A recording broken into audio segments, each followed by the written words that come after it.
আমসত্ত্ব শুধু মুখেই খাওয়া যায়, আবার চাটনিতে দিলেও ভালো লাগে। নমস্কার বন্ধুরা, আমাদের ঠিকানা দুর্গাস কিচেন। আজকে আমার মা বানাবে কাঁচা আম দিয়ে আমসত্ত্ব। প্রথমে আমগুলো ধুয়ে ছালটা ছাড়িয়ে নিন, তারপর ছোট ছোট করে কেটে নিন। কাঁচা আম দেখলে সবার মুখেই জল আসে, আপনার আসলেও ফেলে দিন। এরপর গ্যাসটা জ্বালিয়ে কড়াই চাপান এবং মায়ের মতো করে 1 কাপ জল দিন।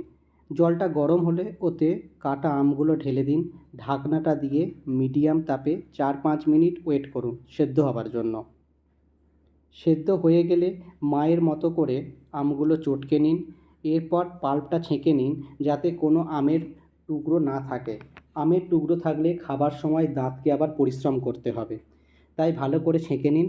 এবং ছেঁকে নেবার পরে আমসত্ত্বটাকে বানানোর জন্য আবার গ্যাসটাকে জ্বালাতে হবে।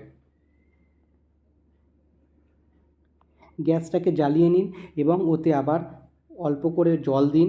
জল দিয়ে 1 কাপ চিনি ওতে ঢেলে দিন এবং হালকা তাপে নাড়তে থাকুন। চিনিটাকে ভালো করে জলের মধ্যে মিশিয়ে নিন। সমস্ত পাল্পটা দিয়ে দিন। সাথে সাথে 1 চামচ নুন মিশিয়ে ওটাকে আবার নাড়তে থাকুন।